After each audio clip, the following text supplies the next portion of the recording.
आदाब। Hello friends, आज हम तैयार करेंगे मुरमुरे के कटलेट्स। आप इनको कबाब भी बोल सकते हैं। बहुत ही क्रिस्प तैयार होते हैं और बहुत ही आसान रेसिपी है। आप इसको फटाफट तैयार करके रख सकते हैं। आप इसका बैटर भी बना के फ्रिज में रख सकते हैं। कोई मेहमान आए, बच्चों को स्नैक्स देने हो, तब आप उस बैटर को फ्रिज से निकालें और फौरन बनाएं और तल के दे सकते हैं। तो आइए हम बनाते हैं मुरमुरे यानी कि पफ्ड राइस के कटलेट्स, जो कि 10 मिनट में बन जाते हैं। इफ्तार स्पेशल है। तो चलिए, सबसे पहले हमने मुरमुरे ले लिए हैं। मैंने 3 कप्स लिए हैं। इसमें मैं 3/4 कप दही डालूंगी। थोड़ा पतला करके हम डालेंगे और इसको फेंट लेंगे दही को। आप दही नहीं डालना चाहते हैं, इसमें थोड़ा सा पानी भी डल सकता है।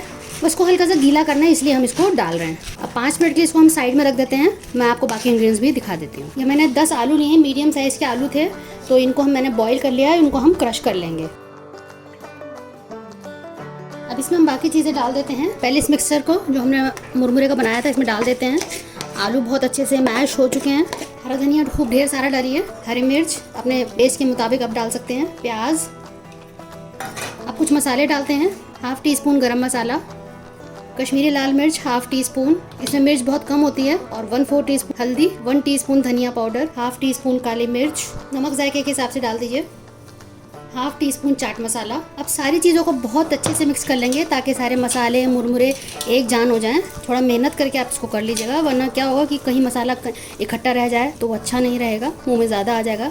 बाइंडिंग के लिए इसमें 1 से 2 चम्मच मैदा डालेंगे। आप चाहें तो ब्रेड क्रम्स डाल सकते हैं, सूजी डाल सकते हैं, बेसन डाल सकते हैं, लेकिन मैदे से अच्छा टेस्ट आएगा। तो 1 से 1.5 चम्मच डाल लीजिए और इसको भी अच्छे से मिला लेंगे ताकि बाइंडिंग अच्छे से हो जाए। आपको लगे कि आलू ज़्यादा गल गए हैं, ज़्यादा उसमें थोड़ा सा पिचपिचा हो गया है, तो मैदा डालने से या सूजी डालने से या राइस फ्लावर डालने से उसका पिचपिचापन खत्म हो जाता है। मतलब कि वो पानी सोख लेता है ये सब चीज़ें, और क्रिस्पीनेस करता है, मतलब करारे हो जाते हैं। तो बहुत बढ़िया तरीके से हमारा ये तैयार हो गया है। अब मैं आगे दिखाती हूँ कि क्या करना है। मिक्सचर हमारा बिल्कुल तैयार हो चुका है। अब हाथ को थोड़ा सा आप चिकना कर लें और शेप अपने हिसाब से आप उसको बना सकते हैं।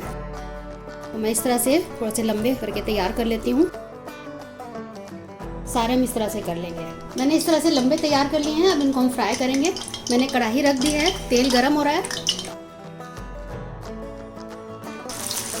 जितना कढ़ाई में आ जाए उतना डाल के उसको फ्राई कर लें। 1-1 मिनट लग रहा है, बहुत जल्दी हो जाते हैं। अभी एकदम से इसको टच मत करिएगा, थोड़ा सा बन जाए तब उसको आप पलटिएगा। तो इस तरह से देखिए, 1 मिनट भी नहीं लगा और कितने फटाफट हो गए हैं। तेल आप तेज़ गरम कर लीजिएगा, उसके बाद फ्लेम को लो कर दीजिएगा। कितने अच्छे से तैयार हो गए हैं और बहुत क्रिस्प होते हैं ये। आप चाहें तो ऊपर से एक और आप इसमें ब्रेड क्रम्स की कोटिंग कर सकते हैं, लेकिन मैंने इसमें साथ में मैदा मिला दिया तो थोड़ा वो काम आसान हो जाता है। तो ये हो गए हैं। अब इनको मैं निकाल लेती हूँ। कितने बढ़िया तरीके से हमारे मुरमुरे के तैयार हो चुके हैं। देखिए, दूसरी बार भी हो गया है। अब इसको भी हम निकाल लेते हैं। तो सारे इस तरह से तल के मैं आपको दिखाती हूँ। तो आप देखिए, हमारे मुरमुरे के कटलेट्स तैयार हो चुके हैं। आप बनाइएगा, फीडबैक दीजिएगा। रेसिपी अच्छे लगे तो आप इसको शेयर कर सकते हैं अपने दोस्तों के साथ, अजीजों के साथ। बहुत ही बढ़िया तैयार होते हैं और बहुत ही चटपटे होते हैं। आप मिर्च मसाले इसमें अपने हिसाब से रख सकते हैं। आप इसमें थोड़ा सा नींबू भी डाल सकते हैं। तो चलिए, अगली बार मिलते हैं किसी नए रेसिपी के साथ। तब तक के लिए शुक्रिया। देखते रहिए शायला दस्तरखान।